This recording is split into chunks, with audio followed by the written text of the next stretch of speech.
It's about a man, Robert McCall, who kind of has this questionable past that he's kind of put away. He's gonna retire. He's kind of self-imposed retire. He's in a self-imposed retirement, and he goes to this diner at the same time every day, and he meets this young girl named Teri, and she seems to be in a violent situation surrounded by Russian gangsters, and she's kind of in this, what it seems to be a sex trafficking ring, and he not really meaning doesn't really mean to injects himself into her life a little bit, and then he realizes that she's a beautiful person who has a lot of heart and a lot of soul, and it kind of reignites this kind of spark inside of him, this kind of need for justice, and to be a vigilante and kind of save her from this situation. And so when he sees her get kind of beat up by her pimps, she kind of ignites this thing in him, and he goes to kind of save her and everyone else in this situation, and he goes all the way to the top with it.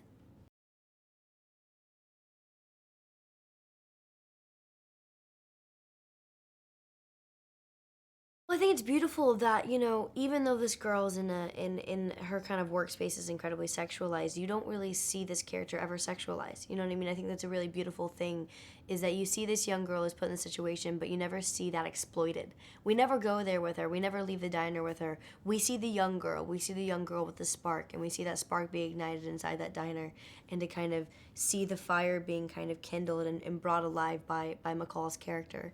And I think that's really special, and we don't see that a lot.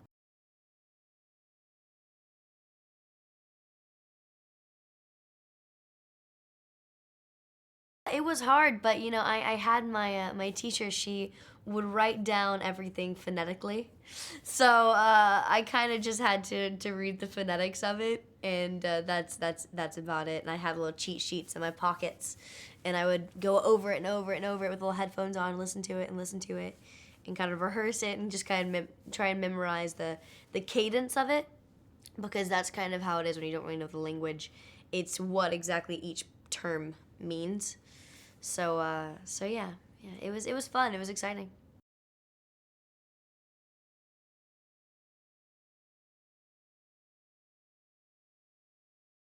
Honestly, what I saw in this role was it was something to escape into.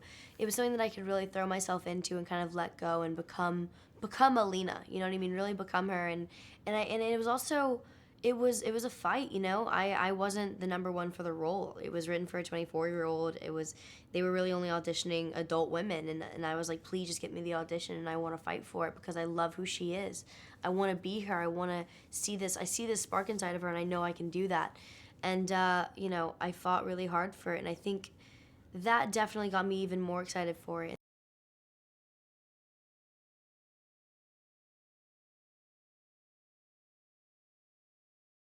In the sense that I wanted to kind of escape into the role, I gained about 10 or 15 pounds for the role, and I really wanted to become Melina, and I wanted people to see her on screen and not go, oh, that's Chloe. You know what I mean? Because I do a lot of movies in one year. You know what I mean? They all come out, so I wanted this one to be something where you go and see the movie and you go, wait, is that Chloe? Like, is that actually her? And I think that Antoine and I really accomplished that.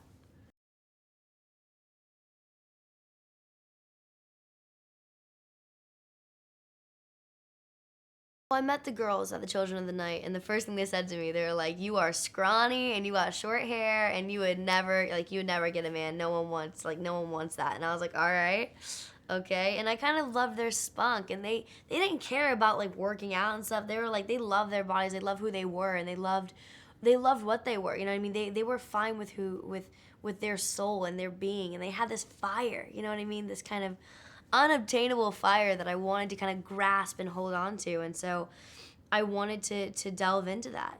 I wanted to go there, and part of going there was to not be me. You know what I mean? And to be that person. I just wanted to kind of let go.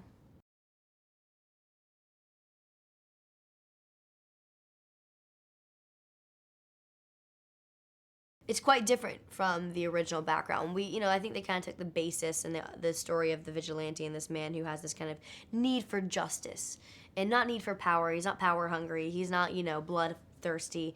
He literally just has a need for justice and to equalize a situation and make it equal. You know what I mean? That's literally it.